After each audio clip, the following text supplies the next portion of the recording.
नमस्कार दोस्तों, मैं राहुल मिश्रा और मैं आप सभी का एक बार फिर से स्वागत करता हूं आपके अपने चैनल माई पाठशाला में और पाठशाला रेलवे एग्जाम में। आप सभी का एक बार फिर से धन्यवाद है क्योंकि आप सभी बहुत सारा प्यार देते हैं और बहुत अच्छे अच्छे कमेंट आप करते हो। आज भी मुझे कुछ अच्छे कमेंट का इंतजार रहेगा और साथ साथ वीडियो पे लाइक का भी इंतजार रहेगा। मैं पूरे दिन कम से कम दिन में कई बार अपने इस वीडियो पर जाकर चेक करूंगा कि कितने लाइक आए हैं या कितना व्यू आया है। तो वीडियो को शेयर करना मत भूलिएगा क्योंकि आप शेयर करेंगे तो खुशी मुझे होगी। तो फिलहाल तारीख है 14 मई और आज के इंपॉर्टेंट करंट अफेयर्स आपके सामने है कि किस राज्य की सोहराई खोवर पेंटिंग को भौगोलिक उपदर्शन रजिस्ट्री द्वारा यानी कि जियोग्राफिकल आइडेंटिफिकेशन रजिस्ट्री द्वारा जीआई टैग प्रदान किया गया है। सोहराई खोवर पेंटिंग, पिछले हफ्ते भी मैंने आपको कुछ जीआई टैग के बारे में बताया था, वो डिस्कशन भी हम लोग करेंगे, लेकिन चलते हैं आज के करंट अफेयर्स की ओर। सबसे पहली जानकारी आपकी स्क्रीन पर। चैंपियन नाम का एक पोर्टल बनाया है एमएसएमई ने। एमएसएमई मिनिस्ट्री भी आप कह सकते हैं। तो हाल फिलहाल एक बड़ी पहल के रूप में सूक्ष्म, माइक्रो, लघु, स्मॉल, मध्यम, मीडियम उद्यम मतलब इंटरप्राइजेस, ये हो गया एमएसएमई का फुल फॉर्म। मिनिस्ट्री ने चैंपियंस पोर्टल शुरू किया है। कुटीर उद्योग जिन्हें आप नॉर्मल लैंग्वेज में जानते हैं, और एमएसएमई के अंतर्गत तीन कैटेगरी होती हैं, ए, बी और सी। एक कैटेगरी में वो संस्थाएं रखी जाती हैं जिसमें एक परिवार के लोग ही अपने घर पर कोई कुटीर उद्योग चलाते हैं, उसे सूक्ष्म उद्योग कहा जाता है। ऐसे में इनकी संख्या, वहां पर काम करने वाले कर्मचारियों की संख्या 10 से ज्यादा नहीं होनी चाहिए। जबकि लघु उद्योग की बात करें तो इसमें कम से कम 25 लोग तक काम कर सकते हैं, और ऐसी इंडस्ट्री जो है वो आपका लघु उद्योग के अंतर्गत आती है। ये भी आप रिहायशी इलाके में या घर पे चला सकते हैं। लेकिन जो मीडियम इंटरप्राइजेज हैं ये आप घर पर नहीं चला सकते हैं। मध्यम उद्योग को आपको किसी पर्टिकुलर फैक्ट्री एरिया पे ही शिफ्ट करना पड़ेगा। ये छोटा सा कैटेगराइजेशन है जो आपको जरूर पता होना चाहिए। इस चैंपियन पोर्टल का मोटो है our small hand to make you large, हमारे छोटे छोटे हाथ आपको बड़ा बनाने के लिए। आजकल अगर हम बात करें तो जो भारत सरकार है उसका पूरा फोकस एमएसएमई डिपार्टमेंट पे है। किसी तरीके से एमएसएमई को डेवलप किया जाए, माइक्रो स्मॉल मीडियम इंटरप्राइजेस को डेवलप किया जाए, ताकि घरेलू स्तर पर रोजगार डेवलप हो सके। ये वैसे तो एक टेक्नोलॉजी बेस्ड एक प्रबंधन सूचना प्रणाली है, यानी कि आप इसके जरिए जानकारी भी प्राप्त कर सकते हैं। अगर अपने आप को और अच्छा बनाना चाहते हैं, सक्षम बनाने के लिए, आवश्यक गुणवत्ता प्राप्त करने के लिए, और अगर आपको किसी तरह की कोई भी एडमिनिस्ट्रेशन दिक्कत आ रही है, तो आप प्रशासनिक बाधाओं को दूर करने के लिए भी इसका उपयोग कर सकते हैं। इस पोर्टल के माध्यम से एमएसएमई क्षेत्र से संबंधित समस्त जानकारियां एक स्थान पर उपलब्ध कराई गई हैं। यह एक नियंत्रण कक्ष सह प्रबंधन सूचना प्रणाली है जिसे टेलीफोन, इंटरनेट और वीडियो कॉन्फ्रेंस जैसी सूचना और संचार तकनीकों के अलावा आर्टिफिशियल इंटेलिजेंस, डेटा एनालिटिक्स और मशीन लर्निंग के सक्षम बनाया गया है। तो हाल फिलहाल सिर्फ और सिर्फ आपके हिसाब से जो इंपॉर्टेंट बनेगा वो ये बनेगा कि सूक्ष्म, लघु और मध्यम उद्यम मंत्रालय द्वारा अभी हाल ही में एक पोर्टल लॉन्च किया गया है। उस पोर्टल का नाम क्या है? उस पोर्टल का नाम है चैंपियन। चैंपियंस का फुल फॉर्म भी बनाया गया है, और मोदी सरकार में ये देखने को जरूर आता है कि अगर वो कोई नाम देते हैं तो उसका फुल फॉर्म बड़े अच्छे तरीके से डिजाइन करते हैं। और ये जहां पर पोर्टल का नाम दिया गया है वो है creation and harmonious application of modern process for increasing the output and national strength. और अगर अभी तक आपने नींद नहीं खुली है तो अब आप नींद खोल लीजिए, और कोई कॉपी पेन आपके पास हो तो चैंपियंस का फुल फॉर्म जरूर नोट कर लीजिए। वर्तमान समय में आपके एमएसएमई जो मिनिस्टर है वो आपकी तस्वीर पर दिखाई दे रहे हैं, और वो है नितिन गडकरी जी। अगली जानकारी है, ये क्वेश्चन आपकी स्क्रीन पर था कि झारखंड की सोहराई खोवर पेंटिंग, सोहराई खोवर पेंटिंग को ये झारखंड से बिलोंग करती है, और इसके साथ साथ एक और राज्य की तेलिया रूमाल को भौगोलिक उपदर्शन रजिस्ट्री द्वारा भौगोलिक संकेतक यानी जीआई टैग प्रदान किया गया है। तो झारखंड की सोहराई खोवर पेंटिंग और तेलंगाना का तेलिया रूमाल, दोनों की तस्वीर आप यहाँ पर देख सकते हैं। आपको बड़े आसानी से यहाँ तस्वीर उपलब्ध हो जाती है, लेकिन मुझे ढूंढना पड़ता है कि तेलिया रूमाल की तस्वीर नहीं मिल रही थी। तो हाल फिलहाल तेलिया रूमाल जो है वो ये है, और इसमें थोड़ी सी छाप वगैरह रहती है। बाकी सोहराई खोवर पेंटिंग थोड़ा सा इंटरेस्टिंग बना रही है। यहाँ पर मुझे ऐसा लगता है जैसे इन्होंने मगरमच्छ बनाया है, और यहाँ पर इन्होंने सांप बनाया है, यहाँ पे छिपकली बनाई है, यहाँ पे हिरन को उल्टा लटका दिया है, दो आदमी है जो हिरन को लेके चले जा रहे हैं। तो थोड़ा सा एक कलात्मक जो है ये पेंटिंग है, और ये झारखंड जो है, झारखंड की ये पेंटिंग है। झारखंड की जो स्थानीय आदिवासी महिलाएं जो हैं उनके द्वारा सोहराई खोवर पेंटिंग बनाई जाती है। जो एक पारंपरिक और अनुष्ठानिक भित्ति चित्रकला है। भित्ति चित्रकला का मतलब ये हो जाता है कि ये वॉल पर पेंट की जाती हैं, दीवालों पर ये बनाई जाती हैं। और आप यदि गांव में देख सकते हैं, झारखंड से जो लोग होंगे उन्होंने शायद इस तरह की पेंटिंग जरूर देखी होगी। फिलहाल मुझे कभी मौका मिला नहीं झारखंड जाने का, लेकिन अगर मिला तो मैं इस चित्र को जरूर ढूंढना चाहूंगा। वैसे यह हजारीबाग जिले के अधिकांश स्थानीय फसल काटने और विवाह के समान समय जब होता है उस टाइम ही बनाई जाती है। इसे बनाने के लिए झारखंड के हजारीबाग जिले के क्षेत्र में मिलने वाली विभिन्न रंगों की स्थानीय और प्राकृतिक रूप से उपलब्ध मिट्टी का उपयोग किया जाता है। जबकि तेलिया रुमाल जो कि आपका तेलंगाना से है, अच्छा इसको याद करना भी आसान हो गया, तेलंगाना का तेलिया। तो तेलंगाना का जो तेलिया रुमाल बनाने के लिए कपड़े के कॉटन लूम के साथ जटिल हस्त निर्मित काम शामिल है, जो केवल पारंपरिक हथकरघा प्रक्रिया का उपयोग करके बनाया जा सकता है और किसी अन्य यांत्रिक साधनों द्वारा नहीं। यानी इसे आप हथकरघा आपने सुना होगा, वहां पे एक थोड़ा सा लकड़ी का एक बड़ा सा पट्टा रहता है और उसको आगे पीछे करते हैं और इस तरह से हथकरघा बनता है। तो फिलहाल तेलिया रुमाल 3 विशेष रंगों जैसे लाल, काले और सफेद में आता है और यह विभिन्न प्रकार की डिजाइन इसकी विशेषता का प्रतीक है। इसके अलावा भी पिछले हफ्ते कुछ जीआई टैग प्रदान किए गए थे, जिनमें से मणिपुर का ब्लैक राइस, काला चावल जिसे चा खाओ के नाम से जाना जाता है, इसको भी जीआई टैग प्रदान किया गया था। गोरखपुर में टेराकोटा की मूर्तियां बनाई जाती हैं, इसको भी जीआई टैग प्रदान किया। टेराकोटा की मूर्तियां उन मिट्टी से बनाई जाती है जिसको सूखने के बाद वो अपने आप ही चटक लाल रंग ले लेती है। तमिलनाडु का कोविलपट्टी एक जगह है, वहां की कदलाई मिठाई, ये हम लोग के यहाँ तो इसे चिक्की बोला जाता है, कानपुर में जहां मूंगफली और गुड़ का मिश्रण बना के चिक्की बनाई जाती है, वहां पे इसे कदलाई मिठाई बोला जाता है और ये तमिलनाडु में इसको जीआई टैग प्रदान किया गया है। जबकि जम्मू कश्मीर की केसर को अभी हाल ही में जीआई टैग प्रदान किया गया है। कई सारे लोग कह रहे थे सर बिहार का आप न्यूज नहीं बताते हो, तो आज झारखंड मैंने कल कंप्लीट आपको करा दिया था, 2-3 दिन शायद पहले कराया था कि कल कराया था, याद नहीं आ रहा है लेकिन एग्जैक्टली। तो अब बिहार आज कंप्लीट कर लेते हैं। बिहार अभी हाल ही में चर्चा में क्यों रहा था कि जनवरी में क्या हुआ कि पीएम मोदी यानी हमारे प्राइम मिनिस्टर मोदी जी और नेपाल के पीएम केपी शर्मा ओली वो आए थे और उन्होंने इधर से इन्होंने जोगबनी में और उधर से उन्होंने विराटनगर में एक दूसरा इंटीग्रेटेड चेक पोस्ट डेवलप किया है। जोगबनी बॉर्डर जो है ये आपका बिहार में है, जबकि विराटनगर जो है ये आपका नेपाल में है। अपनी तरह का पहला टर्टल रिहैब सेंटर यानी कि कछुआ अस्पताल जो है वो आपका डेवलप किया गया है बिहार के भागलपुर में, जहां पानी वाले जो मीठे पानी के कछुए होते हैं उनका संरक्षण का प्रयास किया जाएगा। बिहार सरकार ने अभी हाल ही में प्यार का पौधा नाम का एक अभियान चलाया था। बिहार सरकार की एक योजना है जल जीवन हरियाली मिशन, उसी के अंतर्गत प्यार का पौधा नाम का एक कैंपेन अभियान चलाया, जिसके जरिए बहुत सारे पौधों का रोपण किया गया, यानी बहुत सारे पौधों को लगाया गया, प्लांटिंग की गई उनकी। म्यांमार के प्रेसिडेंट यू विन मिंट अभी हाल ही में आए थे बोधगया बिहार में 2 दिन की विजिट पर। मैथमेटिशियन वशिष्ठ नारायण सिंह, इनका नाम आपने जरूर सुना होगा, ये इंडियन आइंस्टीन कहलाते थे, माफी चाहूंगा। और अभी हाल ही में 14 नवंबर को इनका देहांत हो गया था। बिहार की बात करें तो बिहार की राजधानी पटना है, चीफ मिनिस्टर नीतीश कुमार है, गवर्नर फागू चौहान है, स्टेट एनिमल गौर है। गौर को अगर आप देखेंगे तो काफी बड़ा सा गोवंश का एक जानवर होता है और देखने में बड़ा ही विशालकाय लगता है। ये स्टेट बर्ड गौरैया है, जिसे आप इंडियन स्पैरो भी कह सकते हैं। स्ट्रेट फूड का मुझे डाटा नहीं मिल पाया, माफी चाहूंगा, लेकिन मैं इसको अगली स्लाइड में जरूर कंप्लीट कर दूंगा। स्टेट ट्री जो रहा वो पीपल होता है और ये अभी चेंज किए गए हैं। स्टेट फ्लावर जो है वो गेंदा है, गेंदे का फूल जो है ये बिहार का राजकीय फूल है। पहले मुख्यमंत्री रहे थे श्री कृष्ण सिन्हा 46 से 61 के दौरान, और पहले जो गवर्नर थे वो जयराम दास दौलत राम थे, यानी बिहार के पहले राज्यपाल थे जयराम दास दौलत राम। ये हिंदी में है, आप देखना चाहेंगे तो इसका स्क्रीनशॉट ले लीजिएगा, बाद में आप इसे देख सकते हो। वीडियो के डिस्क्रिप्शन लिंक में आपको पीडीएफ भी मिल जाएगा। अगली जानकारी है, ये जानकारी मुझे जल्दी में लगानी पड़ी है तो माफी चाहूंगा, लेकिन मैं आपको पूरी जानकारी अच्छे से समझा दूंगा। अभी हाल ही में वीपो के डायरेक्टर बदले गए हैं। वीपो क्या है? वीपो का फुल फॉर्म है वर्ल्ड इंटेलेक्चुअल प्रॉपर्टी ऑर्गेनाइजेशन, यानी कि विश्व बौद्धिक संपदा संगठन। विश्व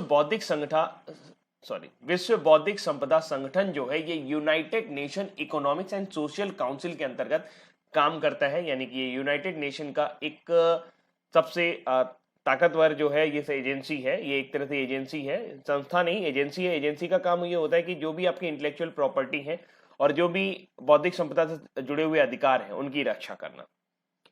तो फिलहाल ये जनरल असेंबली द्वारा इनको यानी कि महासभा द्वारा इनको अपॉइंट किया गया है, तो ये अपने आप में एक बड़ा पद है और इसका जो हेडक्वार्टर है वो आपका जेनेवा स्विट्जरलैंड में आपको देखने को मिलेगा। किसका? वीपो का।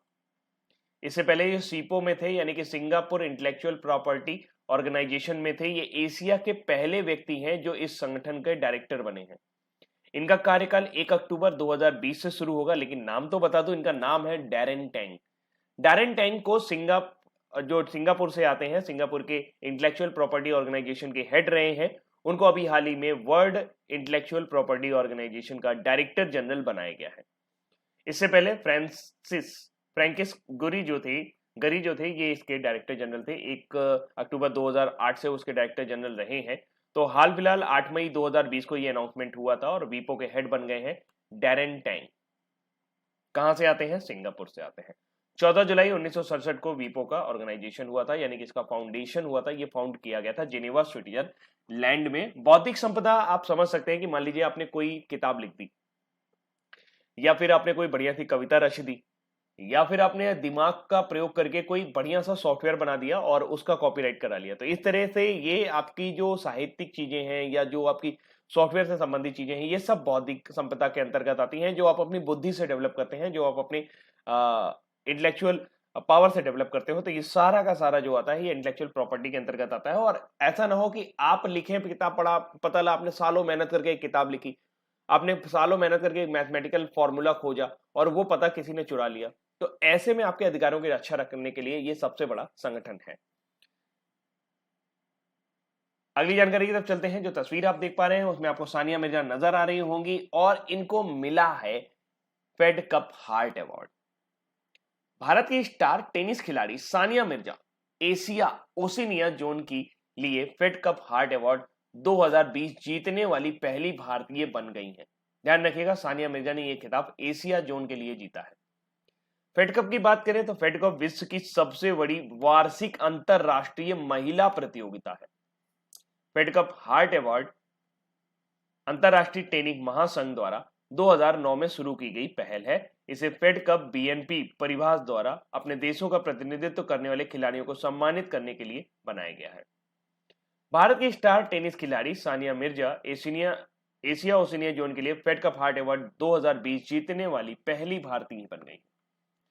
उन्होंने इस श्रेणी में इंडोनेशिया की 16 वर्षीय प्रिस्का मैडलिन नुग्रोहो को पछाड़ दिया और मां बनने के बाद टेनिस में सफल वापसी करने के लिए उन्हें यह पुरस्कार दिया गया है।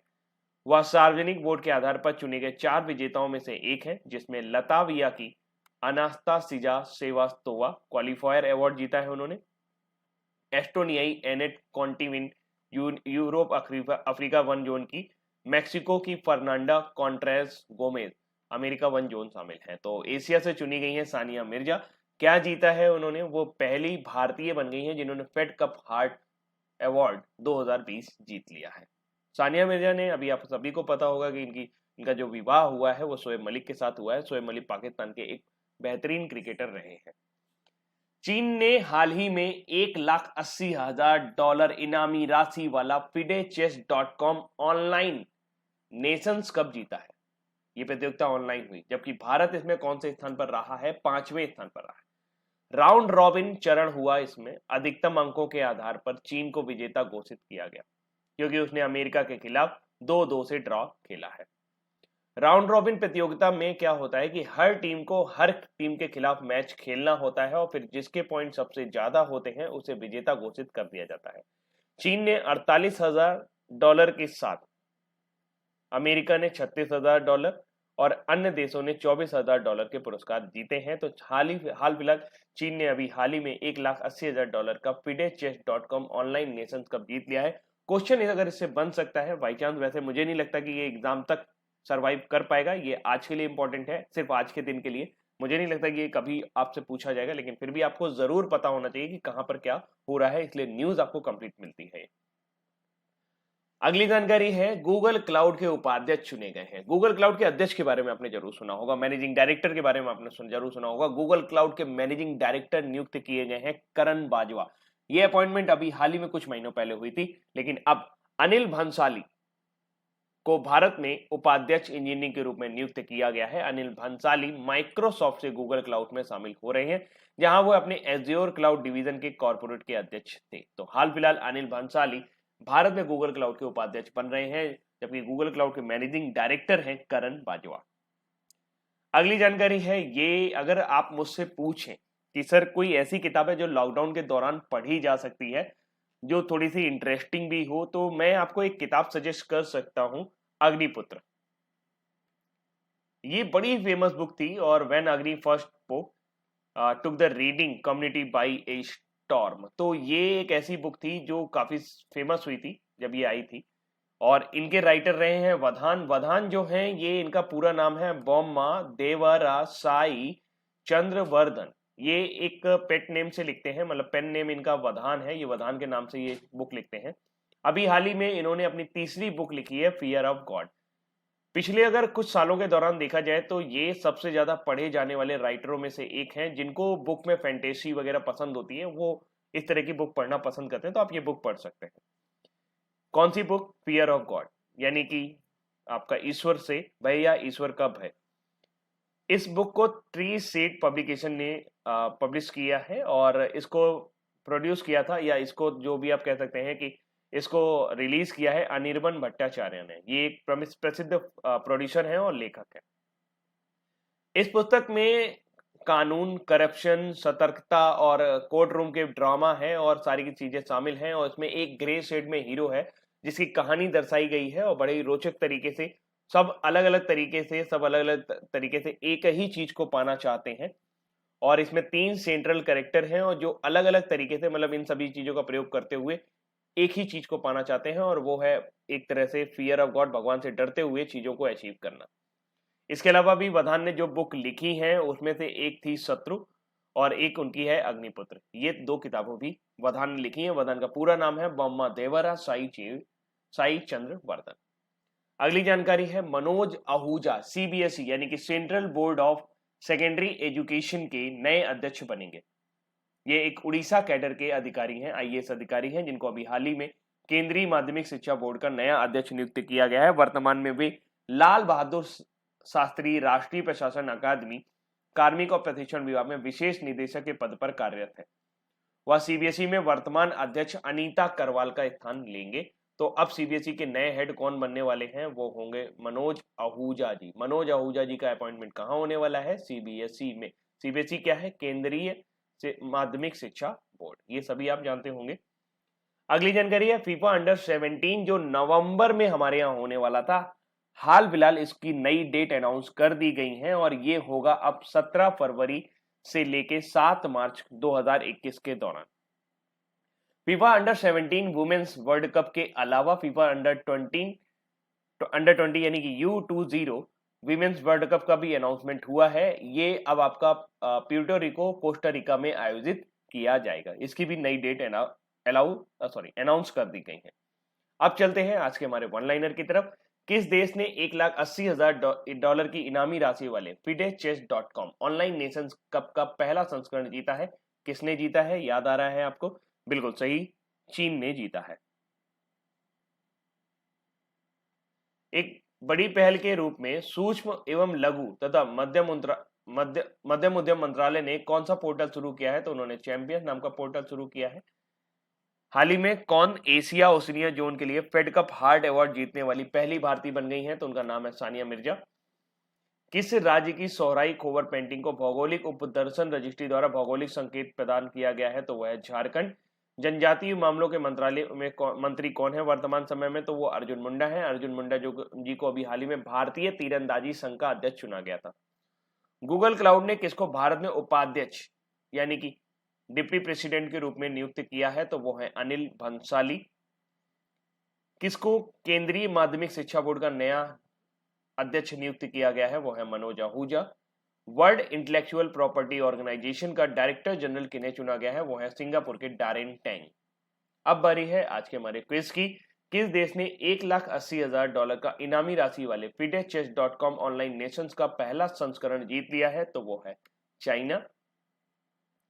एक बड़ी पहल के रूप में सूक्ष्म लघु एवं मध्यम उद्यम मंत्रालय ने कौन से पोर्टल की शुरुआत की है? तो वो है चैंपियंस। किसने एशिया ओशिनिया जोन के लिए फेड कप हार्ट अवार्ड 2020 जीतने वाली पहली भारतीय बन गई हैं? उनका नाम है सानिया मिर्जा। किस राज्य की सोहराई खोवर पेंटिंग को भौगोलिक उपदर्शन रजिस्ट्री द्वारा भौगोलिक संकेतक प्रदान किया गया है? तो वो है झारखंड। और तेलंगाना का क्या है? तेलिया रुमाल। जनजातीय मामलों के मंत्री कौन है? वो है अर्जुन मुंडा जी। गूगल क्लाउड ने किसको भारत में उपाध्यक्ष इंजीनियर के रूप में नियुक्त किया है? तो उनका नाम है अनिल भंसाली। किसको केंद्रीय माध्यमिक शिक्षा बोर्ड का नया अध्यक्ष नियुक्त किया गया है? तो उनका नाम है मनोज आहूजा। और ये थे दोस्तों आज के हमारे करंट अफेयर्स, और उम्मीद करता हूं ये करंट अफेयर्स आपको पसंद आए होंगे। तो अभी के लिए इतना ही रखते हैं। Thank you so much, bye bye.